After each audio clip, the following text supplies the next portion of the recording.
প্রতিটি ধর্মের মানুষ আমরা একত্রিতভাবে প্রতিটি উৎসবই আমরা পালন করি। তো বাংলায় এটার কালচার রয়েছে মমতা বন্দ্যোপাধ্যায়ের নেতৃত্বে, এবং বিশেষ করে আমরা এবছরই দেখতে পাচ্ছি আমাদের সকলের প্রিয় দাদা নরেন্দ্রনাথ চক্রবর্তী নেতৃত্বে আমরা যেটা দুর্গাপুজোর সময় দেখেছিলাম, তিনি প্রচুর গরিব দুস্থ মানুষের হাতে তিনি বস্ত্র উপহার তুলে দিয়েছিলেন, এবং বিভিন্ন পূজা কমিটিকে আমাদের যেমন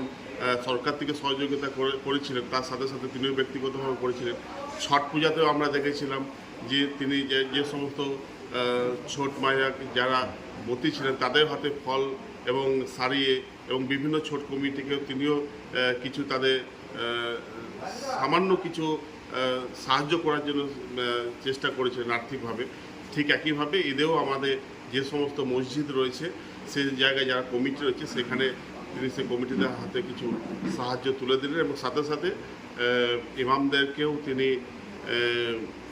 কিছু উপহার তুলে দেবেন। আমাদের বিভিন্নভাবে মসজিদে গিয়ে আমাদের কমিটি হবে, তারা ইমামদের হাতে একটা উপহার তুলে দেবেন, এবং যে সমস্ত মানুষ রয়েছেন আমাদের দুস্থ মানুষ যারা ঈদের সময় হয়তো একটু কাপড়ে দিতে পারলে তাদের মন খুশি হবে নতুন কাপড়, সেক্ষেত্রে তার ব্যবস্থা আমাদের জেলা সভাপতি করেছেন। আমরা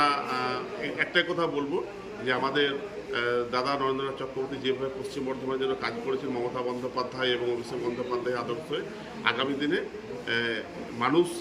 মমতা বন্দ্যোপাধ্যায় এবং তৃণমূল কংগ্রেসের পাশে থাকবে, এটা আমাদের চিরবিশ্বাস।